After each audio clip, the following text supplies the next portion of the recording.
Welcome to the Java Cafe, Java fam.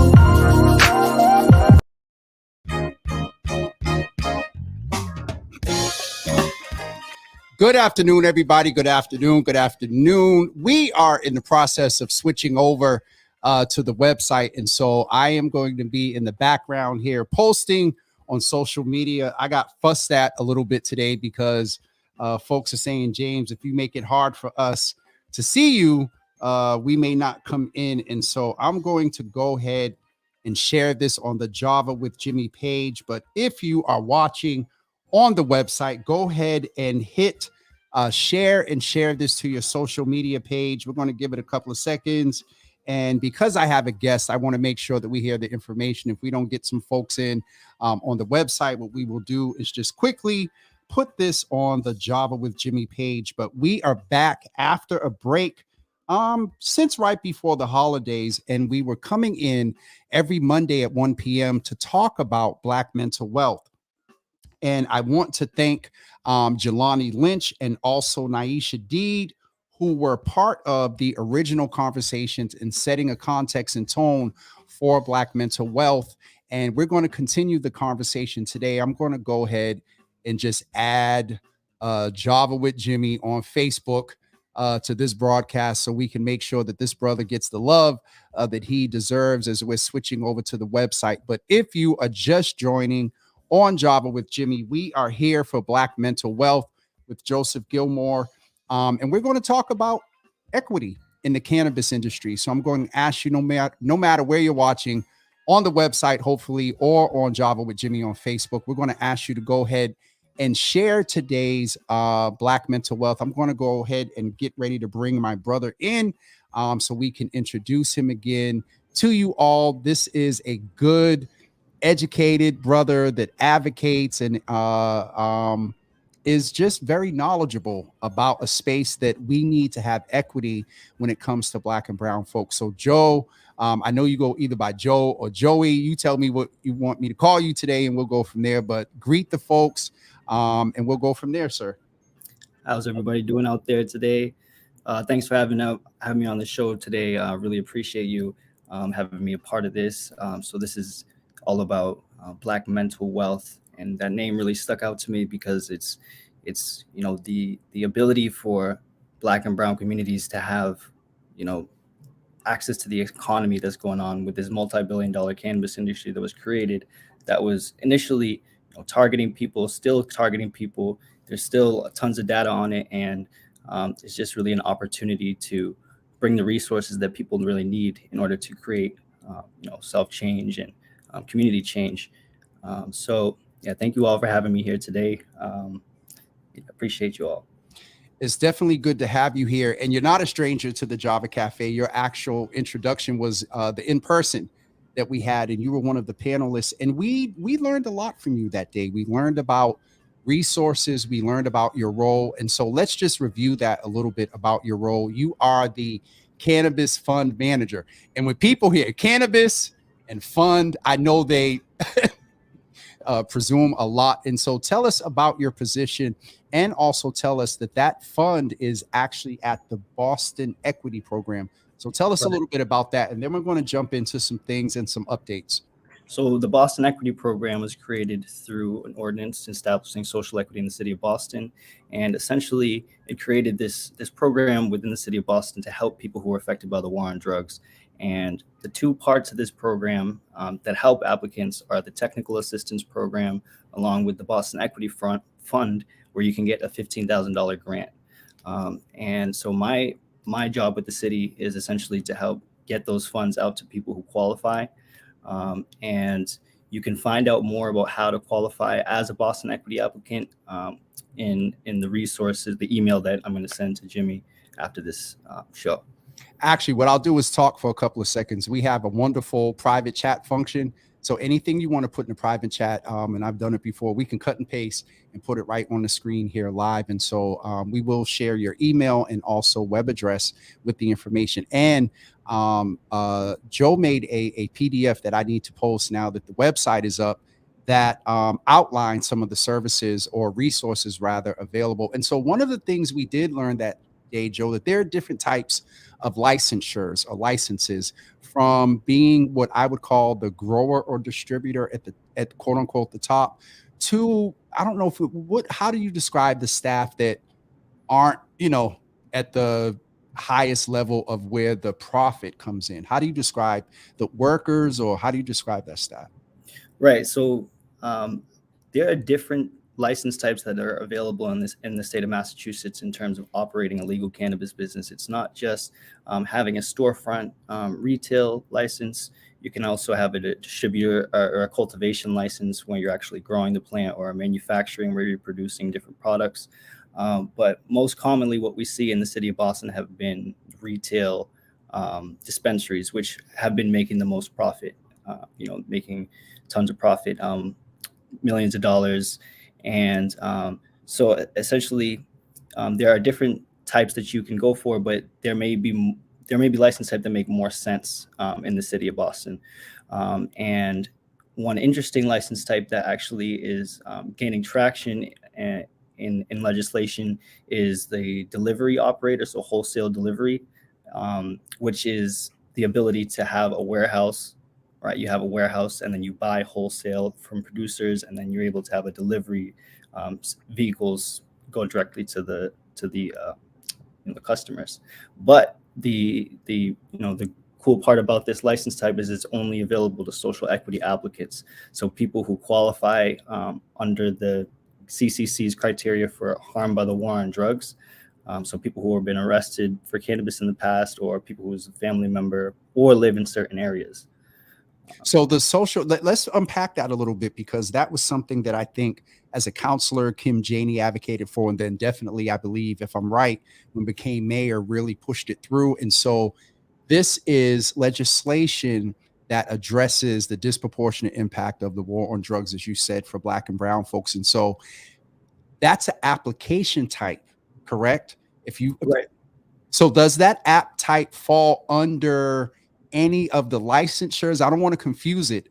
And so is the SS social, what is it? Social equity. So social equity certification. If you get certified by the state as a social equity applicant, then you will get access to exclusive license types. All of the licensures. So you'll get access to all the licensures, which you can, anybody can go for these licenses, but there are certain license types that the state made exclusive for social equity applicants because they realized that there was a need for lower barrier to entry license types.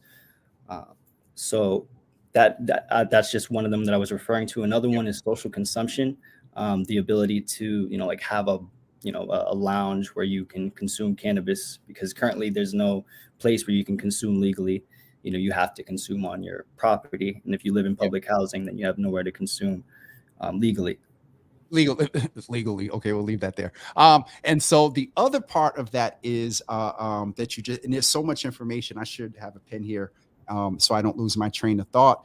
And so one thing I'm hearing from you, Joe, is that you sort of need to, there are a lot of avenues in which there are opportunities, but can you talk a little bit to the rigor that is needed to sort of navigate? And part of your, job, and I believe office, helps people of color navigate getting through. But what can you talk to sort of a mentality that is needed in seeing through, different levels of licensure?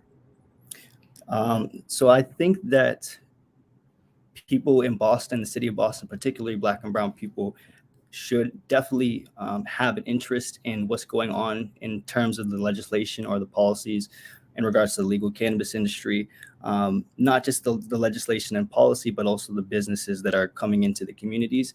Because in terms of opportunities to get involved, there are continuously hearings that are going on Zoom, where people can pop in and they can testify. They can listen to what the business is offering. Is it going to actually benefit the community, and does it resonate with your views as a stakeholder in the community? So I look at it as like these hearings are like, they're like my favorite reality show. Some people will watch Power, or some people will watch the NFL, and not to knock any of that, but like they're not paying me. They're not going to impact my life in a way that like these cannabis hearings are going to generate millions of dollars that are right in our neighborhood. So that's the way I look at why it's so important to be a part of the process. And so different ways to get involved. The city just had this cannabis event a few weeks ago.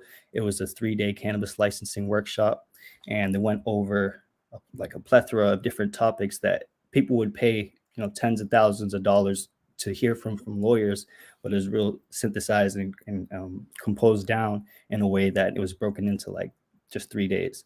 So that information is also available if anybody has an interest in recapping that information for interest in licensure for a cannabis established in the city of Boston. You can reach out and I can send you that as well. Okay. Well, so there is a certain knowledge base, and there's a rigor that you need to follow through in getting your not only certificate, not only a licensure, but you would encourage Black and brown people to apply for the equity certification, social equity certification. Right. I got it right? Yeah, absolutely. And there's a distinction between the city of Boston's equity program and the state of Massachusetts social equity program. So the social equity program on the state level is an 8-week program. If you get qualified, it's an 8-week program, and it's basically a training course to help you understand how to navigate through the licensing process and how to set up your business. Or if Does not, it cost? it's free. It's a free statewide training and technical assistance program, but only if you qualify. And I will, I'm not going to send in the chat right now, but I will send this to you to let people know how they can qualify for that. From my understanding, they're open twice a year in terms of applications. They're closed right now, but in the summer you should look out for it, because that will just give you a real base understanding of how to get licensure. If not that, you hold the certification that is valuable to investors potentially, or other applicants that actually know the process, and maybe you can team up with them. So speaking of teaming up, I know that in talking with you and from the session before, that there's a certain amount of funds that you need if you want to apply for some of the top quote unquote licensures. And it minimally from $1 million to 1.5 up to 5 million, depending on how big you want to go or grow, no pun intended. And so when you talk about team up, can you talk a little bit about are there opportunities for Black and brown? I'll back up a little bit. One of the things I heard is that we often weren't in place when it became legal, and we aren't generally set up. We know about the $8 wealth gap and things like that, that on our own, some of us are not set up in a manner to go and be a $1.5 million distributor grower. And so what are your thoughts around coming together? Is that something you've seen? Is it something in other cities that you've seen? Is that a good idea for people to have 100,000 here, 200,000 there? Can 5 or 6 people come together and go after a licensure? I haven't seen any that are currently opening and operating in terms of like a community-driven, community model dispensary or something to that nature.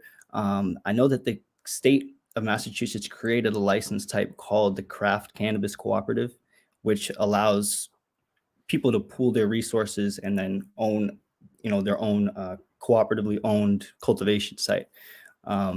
But I think that idea could also be applied to a dispensary or to a delivery model if, and this is just speculating, but if a community came together and they, really understood the full process of start to finish how to get a cannabis license, and then in a real transparent and diplomatic way, carry out how or establish how they're going to benefit the community as well as provide jobs and resources.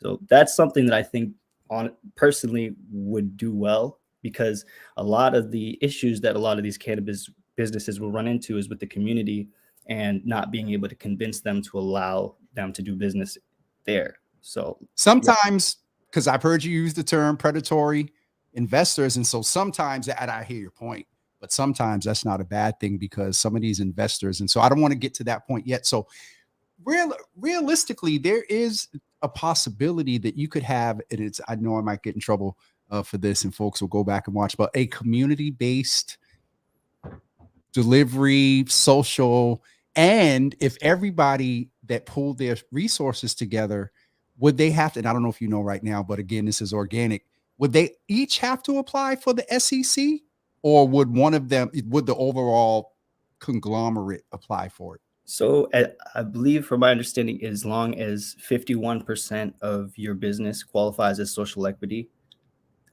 under the criteria that's set, 51% of the business, and you can establish different ownership percentages for different members of the business. So, I would love to see that. I haven't seen it, but like you said, that there are predatory sort of lenders, because people are beholden to investors, because this is not an industry where you can just get a loan from a bank because it's federally legal. And so people are relying on the deals from these investors. But I think this is really it's a game of negotiation, and then how you are able to create a deal that's going to not be exploitative for yourself and your community. Is there any, with the Cannabis Equity Fund and the Boston Equity Program, and I just thought about this question, is there any system that you guys have in place that sort of attempt to filter, low income, Black and brown, or, folks that are well off? You still don't want them to be a victim of predatory investment or lenders, but is there something in place at your level that kind of filters, like, to let folks know, stay away from this one, don't do, Not necessarily, and I don't really see, accountability is not really a huge thing, but it's really just staying involved within the community and understanding the past and the history of the people who are applying and what their intentions are in the community. So it's just really important to stay on top of what's going on, and the perfect way to stay involved is, I think, coming to events, or checking the BCB website, or emailing me. Yeah. One of the other things we talked about in being careful, and I've this is no pointing at anyone that I'm associated with, but there have been posts that went up that have links, hey, invest here. And some people may think, even though it may be plain on the website, small writing and whatnot, you are considered, an investor, not an owner. And so can you talk just a little bit about being very careful when, a community resident sees what they perceive as an opportunity and they throw $500 on a link? How careful should they be? Or are there certain words or guidelines that they should look for when they're going to make, $500 to somebody is a lot of money, and they're expecting, that I don't know, do they get a 5,000 turnover in 6 months, or Right.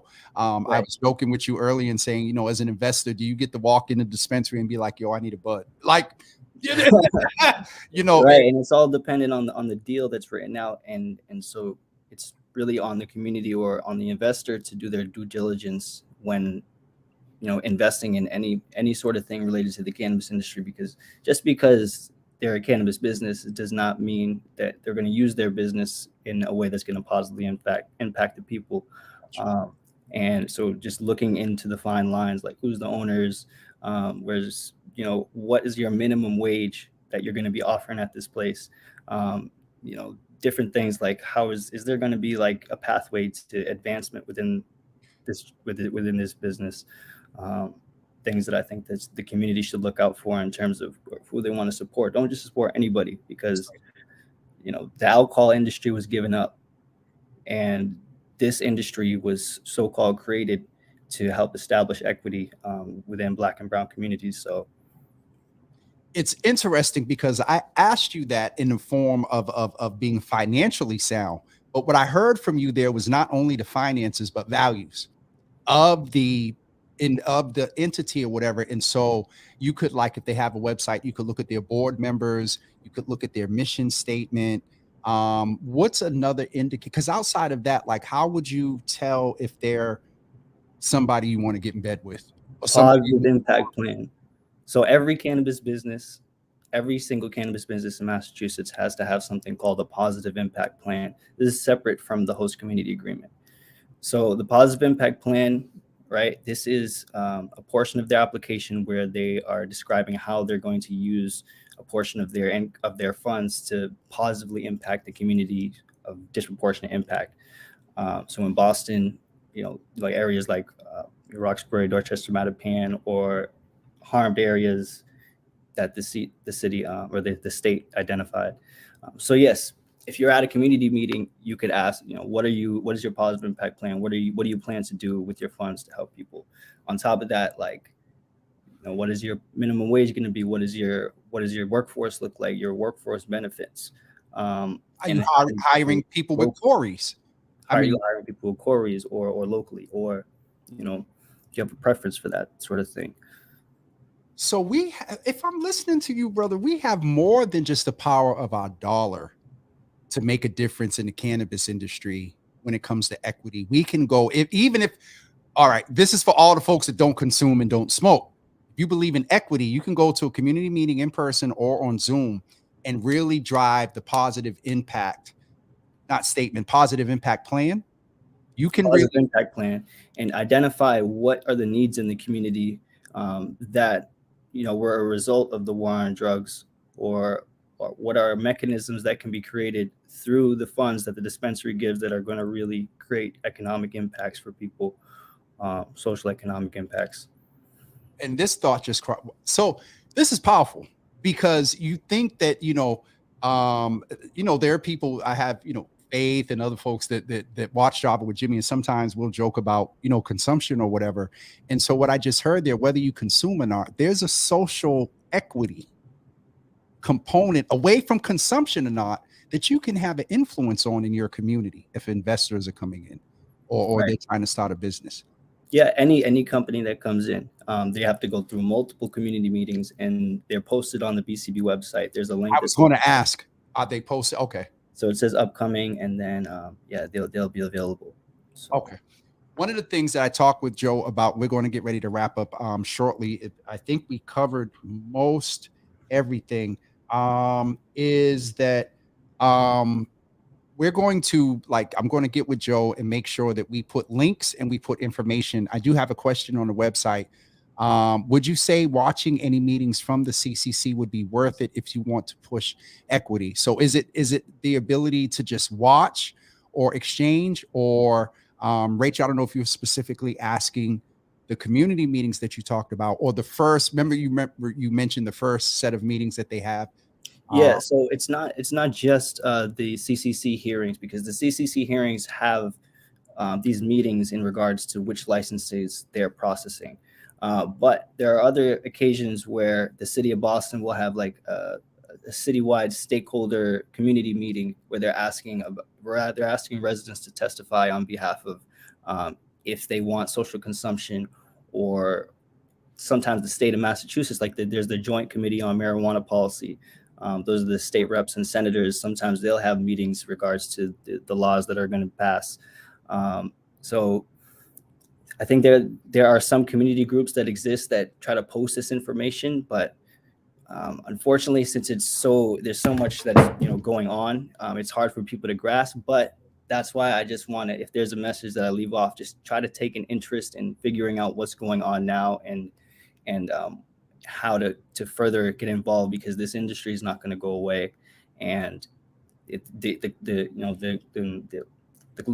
sooner that you get involved, it's like dog years, sort of. It's like 1 year is like 7 years if you're involved in the cannabis industry. So find the people and then just get yourself plugged in.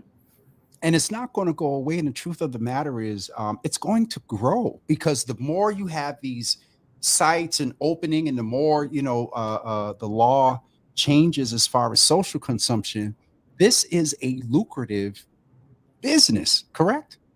Right. And people are, there's different models that exist and there are people that have. This is also it's not like a guarantee. It's like it's sort of a risk too as well. Like Okay.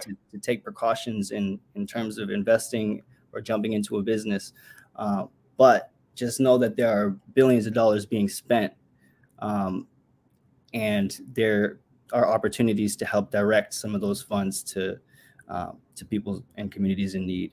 Right. So I'm going to get with Joe either through and Rachel says thanks for answering her question. I'm going to get with Joe. He's going to send me some information. I'm going to put it together, check back in with him and be like, did I get this right? Get this right. And we're going to put it on the website because I heard you before. And of course, there's a social equity piece to this, but I didn't hear at the in-person, like, and this is why I wanted you to come back and have sort of a one-on-one. There was a whole different social a level of accountability too, and equity, because if we hear about a place coming into the community and we know that they have to do the or PIP, the Positive impact plan. positive impact plan, All of them got to do it. all of them got. So whether they're cultivating, whether they're now, what about delivery programs? Is it where their home offices based that they would have to do the same thing? No, so they can have a delivery warehouse. You can't have it in your house because the zoning is not allowed. Zoning for cannabis is not going to be allowed in a residential area. That's So right. Okay. there's a way. There's like different places in Boston where they do allow it, and basically you just need a warehouse or like a building to house your product. Okay, And so that's one of the lower barrier to entry license types. okay, so thank you for the clarity, because I heard delivery you get from the cultivator, you keep it in the crib, and you just go out and drive and drop it off. Ideally, I mean, not that's, but people have done this industry underground for like centuries. So I feel like there's a way to get to a place in the legislation where it's not $1 million to open a legal cannabis business, but we have to get there because we understand, and the Black and Brown community understands too, that it really shouldn't cost that much. But the way to address that is through policy and through organizing. Outside of the bill that you referred to, where we will have to, and we didn't really name it and talk about it, but there's the Cannabis Equity Trust Fund, the article you sent me. Yes. Did I say it right? And so that's going to be legislated with a dollar amount behind it, right? Currently, $10 million is what they're allocating towards it.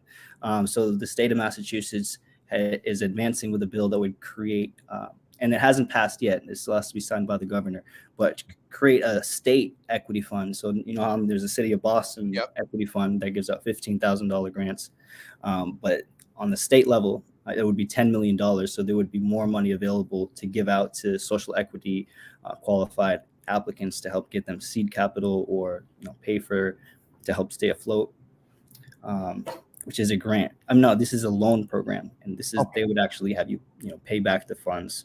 Okay, but it's probably it probably has some SEC tone under it, and it probably at a lower what do you call it, percentage rate for the loan, right? So low interest or zero interest. I'm hoping that they're going with just quick exchange like this. Because there's a lack of capital available from banks, then the state will create this fund. And now you don't have to go through a shady investor deal and have them own a percent of your business. Yep. And also that compounded interest and all that other stuff that comes with that. And so we did cover mentality and wealth here. And so we're probably going to, Joe, ask you to come back as these things are progressing. And are you aware of any other legislation? We are encouraging people to make sure, because we have just curious in real time, your opinion, we have the DA's race coming. It's in the county. It's not the whole state, but a lot of the counties, Plymouth and I believe Suffolk. And we have a gubernatorial race coming with, should we examine their past stance or record on legal marijuana? Absolutely. I think it should always be taken. I mean, me personally, as like an employee of the city, I don't think I can endorse anybody specifically, but it's always important to do due diligence and understanding where people's values and principles lie. And history can tell you where people sided and where people are going through their actions. especially if they're running for governor and they were attorney general, a state senator, a representative. If there's a track record of voting where they had to vote either and even if they're going from city to state, you can look at their past voting record. And so, Joe, I appreciate you, man. We will make sure that this is up on the website. Joe and I are going to get together. I'll say within the next 48 hours, we will have something posted for you on the website with links and information. And one of the main links, Joe, and I can navigate it and maybe specify it is, but when they have those community meetings, that's one of the main ones I think that we should post, because consumption or not, I think there's a lot of viewers that would really want to be involved with that positive impact plan meeting where the community can say, we need to see it. And if they don't like it, they can give input on it. Is that right? Right. And they can give recommendations as to where they feel the money should be allocated, because there's a need. Okay. And one last question. Is that money allocated by priority, or they can say, hey, we recommend, for example, the Louis D. Brown Peace Institute, or we recommend the city of Boston's, cannabis fund or something like that. They can actually, they can recommend priority and the entity? Well, what I've generally seen is businesses contributing to nonprofit organizations. Right. Yeah. But there's other creative ways that I think that they could utilize their positive impact plan for, because essentially what they're held to is they need to positively benefit or impact these harmed communities. And how are you going to do it? So there's different ways. I think the community can be creative as to how that can work. Okay. Joe, I appreciate you, man. This was very informative. We're going to make sure we post it and get it out. This is sort of a third iteration of talking about cannabis equity in Black and brown communities in Boston. And so, brother, I appreciate you. I'm going to go pay some bills and make a couple of announcements and plugs for merch and stuff. But I appreciate you, sir. Please keep us informed. I'll circle back with you so we can get the post done and get some links and resources out there to people. Thank you, brother. I appreciate you, Jimmy. I'll see you guys all again soon. Thank you all. Peace. Thank you, Black man. Everyone, that was our guest, Joseph Gilmore from the Cannabis. He's the Cannabis Fund Manager for the Boston Equity Program, and a lot of good information there. And for those of if you don't consume, there is a social justice undertone and component that you can help inform. And even if your community comes together and you want the positive impact plan to be directed toward preventing substance use, participate. All right, that's it for me today. We're going to be back tomorrow, everyone, at 9 a.m. I just realized, and I got a lot of feedback on social media and some inbox, and folks are like, Jimmy, you need to let us have more time to convert over to your website. And especially with your Healthy Java tomorrow. So we will be back on the Java with Jimmy platform tomorrow at 9, but the website as well. If Rachel said something on the website that I'm not going to repeat, but you need to go to the website, participate in the chat, and that's where you can see everything that's going on. But love you, Keys. All right, folks, I'm going to get ready to wrap up. I want to again thank Joseph Gilmore. We are building more content for you. We are getting back and building out our Black mental wealth segment. I would be remiss if I did not thank my original guest and panelist, Naisha Deed of Pure Spark, and also Jelani. Here's the web. Oh, Jesus, I'm about to get in trouble. All people whom I did not give an advance text to, Uncle Thaddeus is in the room, and there's the website link. Now wait a minute, hold on before he claps me. Were you talking about? Yep. All right, so we're clear. We're talking about the link to my website and not the cannabis one, because Thaddeus would be like, I don't need your website. No, but no, I appreciate you, Unc, for being in the room. We are converting over to the website, but based on the feedback I got, we're going to stay on Facebook we're going to tarry here just a little while longer.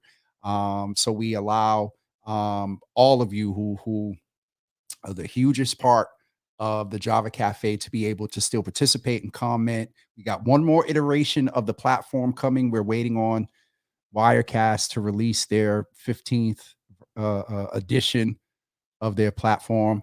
And of course, thank you for everything. And Uncle Thaddeus, there's a page on the website that outlines our partners and supporters. And I think you might recognize a logo there. Appreciate you, sir, as he was one of the first investors in supporting this platform. We're going to get ready to go.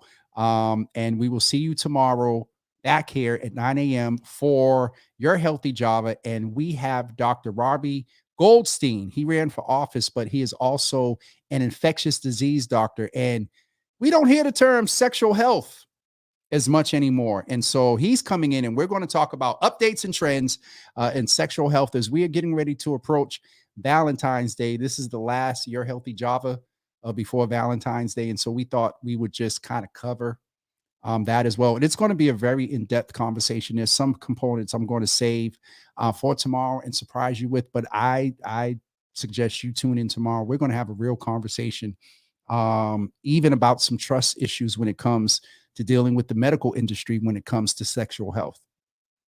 So I encourage you to definitely tune in tomorrow. And don't forget, everyone, the website is up. We have merch available. We have the wonderful, inexpensive love mug that has chocolate in it and it's decorated. And we also have, and when I tell you this, I'm proud of this. I've been a part of some creative processes, but it hasn't been mine. And it's so interesting to me that from an idea to actually smelling a custom exclusive curated scent that we made. Yo, Thaddeus made it over to the website, y'all. I see him on the website. If you're wondering about the website and you're on Facebook, I don't care if the viewers drop down, go to www.javawithjimmy.com, scroll down, and you can see the live there. That's where we're going. But getting back to the candle, this is, and I'm learning this from the food ASMR bloggers. They put their hand up to get the balance of the light or whatever. And so this is a double wicked wood candle. There are 2 wood wicks in there, not cotton. And we upgraded the fragrance load. I told Katie, these candles are made by Candles by Katie out of Atlanta, Georgia. I had said, can we up the fragrance load? And so this one is called 7th and Peachtree. It's fruity. When I tell you it's really fruity fresh, like this is dope. So we got a couple of orders today. Make sure you go and get yours. The candles are, and let me also explain this. We're going to update it on the website. If you are local, in Boston, Roxbury, Dorchester, Mattapan, Hyde Park, downtown, Beacon Hill, Brighton, we're going to deliver your candle, and that shipping cost covers the gas and getting your candle to you. And so if you're local, we're going to deliver it to you. In some cases, happy to arrange pickup, but we'll specify that on the shop page on the website. All right, I'm getting ready to go, everyone. Thank you for tuning in to the relaunch of Black Mental Wealth here today, and we will be back tomorrow at 9 a.m. to talk about Your Healthy Java. Have a wonderful rest of your Monday afternoon, and we'll talk to you tomorrow. Peace, everybody.